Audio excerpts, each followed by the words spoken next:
Dan setelah Sulong Siang pergi, suasana berubah menjadi serius.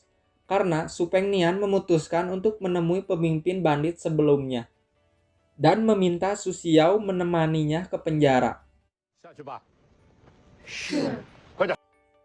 Dalam perjalanan ke penjara, Su Xiao sempat bertanya tentang Jiang Ni, yang ternyata dia adalah putri dari pemimpin negara Chu di masa lalu, dan saat ini menjadi pelayan Supeng. Su Xiao sangat takut Jiang Ni akan mengkhianati Supeng di masa depan. Tetapi Supeng sangat percaya pada Jiang Ni dan meminta Su Xiao untuk tidak mengganggu pelayannya itu. Singkat cerita, saat Supeng telah bertemu pemimpin bandit, ia pun menyadari saat pemimpin bandit melihat pasukan Bai Liang. Dia menurunkan pedangnya yang menurutnya ia takut akan kematian. Tidak seperti pasukan negara Chu di masa lalu yang tidak kenal kata menyerah dan rela mati demi negaranya. Hal itu membuat pemimpin bandit terdiam dan tidak menyangka Supeng sangat cerdas karena menyadari ketakutannya itu. Dan setelah itu, sebelum Supeng pergi dari sana, ia menyimpan bendera negara Chu yang terlihat telah dijahit di depan pemimpin bandit itu.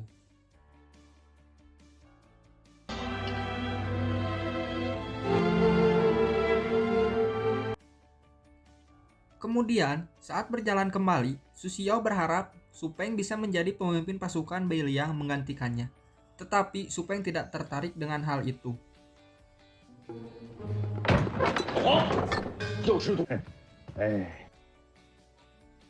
Setelah itu, terlihat Supeng datang ke kamar Lao Huang. Dan setelah itu, terlihat mereka pun makan bersama. Tetapi, karena tidak diizinkan makan daging di sana, Su Xiao pun memilih untuk pergi.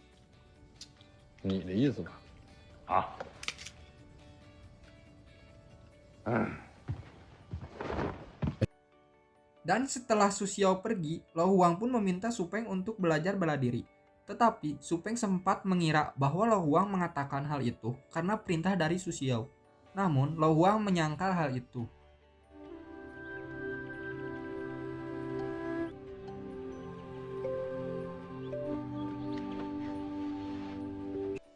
Keesokan harinya, Supeng pergi ke kamar Jiang Ni untuk mengajaknya memancing di danau. Tetapi karena melihat Jiang Ni yang tertidur, Supeng pun menahan tawanya dan mengambil kotak uang milik Jiang Ni agar bisa digunakan untuk mengancam Jiang Ni agar bisa pergi bersamanya untuk memancing.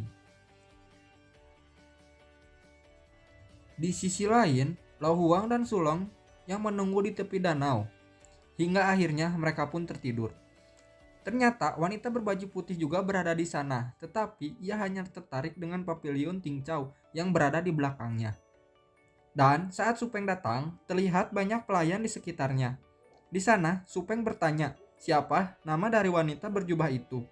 Yang ternyata ia bernama Nangong Puye, yang berasal dari keluarga Nangong di negara Beimang. Ia pergi ke sana untuk belajar bela diri, yang mana dari dulu Su Xiao mengumpulkan rahasia bela diri dan menyembunyikannya di pavilion Tingchao. Karena hal itulah, Nangong ingin masuk ke sana untuk mempelajari rahasia bela diri itu. Dan dia pun berharap Supeng bersedia menepati janjinya. Tetapi, Supeng hanya mengizinkan Nangong belajar di sana selama 1 jam.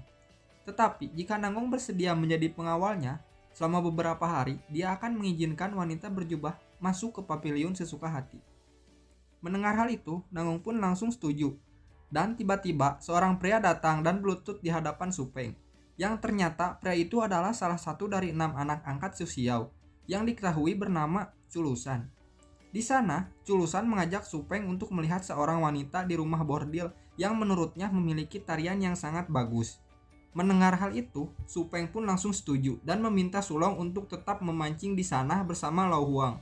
Kemudian, ia memanggil Nangong dan Jiang Ni untuk ikut bersamanya ke rumah bordil. Saat semua orang telah pergi, terlihat Su Xiao datang ke sana dan meminta Sulong untuk beristirahat. Kemudian, ia pun menghampiri Lao Huang untuk berbincang. Ternyata, selama ini Lao Huang berpura-pura tidak tahu bela diri. Sedangkan, di masa lalu, dia dijuluki sebagai pendekar pedang Jiu Huang, salah satu pendekar paling berpengaruh di masa lalu. Awalnya, dia tidak bisa melupakan masa lalunya, yang mana ia telah dikalahkan seorang pendekar di kota Wudi. Namun, setelah ia melakukan perjalanan bersama Supeng, ia merasa lebih tenang. Lao Huang lalu meminta Su Xiao untuk menjadi saksi jika mulai saat itu juga pendekar pedang Ji Huang telah tiada. Kemudian, dia membuang kotak pedangnya ke dalam danau. Melihat hal itu, membuat Su Xiao sangat terkejut. Berbeda dengan Lao Huang yang tersenyum karena telah melepas masa lalunya. Di sisi lain, Supeng telah sampai di rumah bordil dan diperkenalkan pada seorang penari di sana yang diketahui bernama Nona Wei.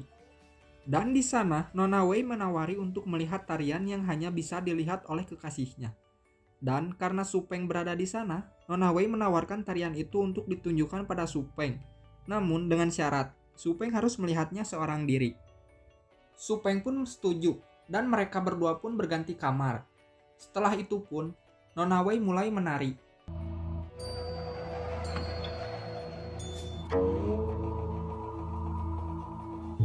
西楚剑骨，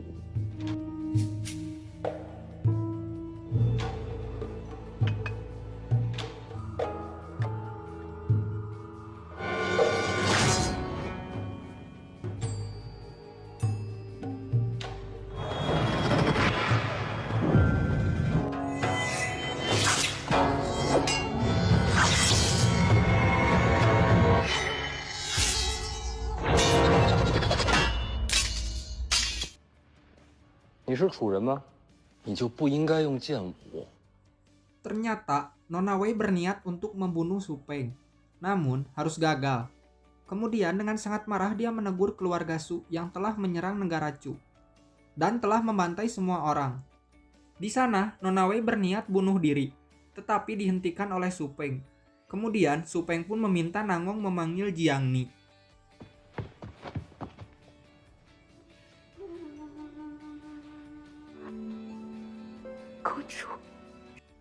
Setelah bertemu Jiang Ni dan melihat belatinya, Nona Wei pun menyadari bahwa Jiang Ni adalah putri dari negara Chu. Dan dari dulu, Su Xiao sengaja menyebarkan berita palsu bahwa putri dari negara Chu telah terbunuh. Setelah itu, Supeng terlihat telah kembali ke istananya. Dia meminta Jiang Ni untuk mengantarkan Nona Wei ke kamarnya. 我是真不知道于右卫是刺客。 Kemudian, Supeng pun menghukum Culusan karena ia menganggap Culusan dengan sengaja memancingnya ke rumah bordil agar Nona Wei memiliki kesempatan untuk membunuhnya.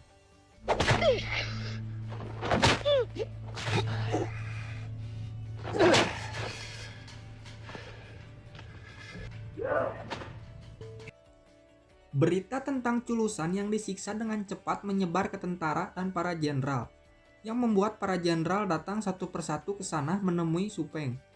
Tetapi Su Xiao yang telah mendapatkan laporan Supeng, dia pun seakan-akan tidak peduli dan membiarkan hal itu terjadi. Sedangkan di sisi lain, dengan adanya Nona Wei, Jiang Ni kembali mengingat masa lalunya dan memberitahu alasan sebenarnya kenapa dia bisa berada di sana. Ternyata bukan Su Xiao yang telah membunuh semua keluarga Jiang Ni, melainkan karena ibu kota negara Chu telah dikalahkan. Lalu, pemimpin dan ratunya memilih untuk bunuh diri. Begitu pula seluruh pelayan yang ada di sana. Sebelum kematiannya, pemimpin negara Chu mempercayakan putrinya pada Su Xiao, dan di sana ia pun diberi nama Jiang Ni oleh Su Xiao. Mengetahui kebenaran itu membuat Nona Wei sedikit melupakan dendamnya terhadap keluarga Su. Dan rumor tentang Supeng adalah pemuda cabul hanyalah berita palsu yang sengaja disebarkan oleh orang-orang yang tidak menyukai Supeng. Di sisi lain, Jenderal Ning yang mendengar berita tentang Culusan, dia pun langsung menemui Supeng dan sama sekali tidak takut setelah Supeng mengancamnya. Karena menurutnya Supeng telah salah menuduh orang tanpa bukti. Tetapi Supeng menyuruh pasukannya untuk memenjarakan Jenderal Ning. Kemudian meminta seorang pasukan untuk memberitahu pasukan di luar yang tidak setuju dengan keputusannya untuk masuk ke istana menemuinya. Pasukan yang telah mendengar hal itu saling memandang dan tidak ada yang berani untuk berhadapan langsung dengan Supeng. Namun, ternyata hukuman itu hanyalah sandiwara. agar pelaku sebenarnya bisa terungkap, karena Su Peng telah curiga bahwa pelakunya berada di dalam istana. Dan tak lama kemudian, datang seorang jenderal bernama Chen Shibao, datang membawa sebuah kantong yang ternyata berisi kepala seseorang, dan memberitahu bahwa orang itulah yang telah merencanakan pembunuhan di rumah bordil. Walaupun Chen Shibao tidak memiliki bukti sama sekali bahwa orang itu yang telah merencanakannya, dia tetap saja membunuh orang itu agar masalah ini tidak diperpanjang.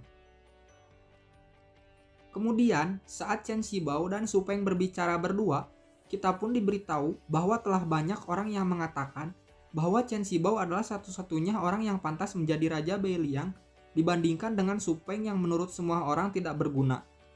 Karena hal itulah Chen Shibao berani menentang keputusan dari Su Peng.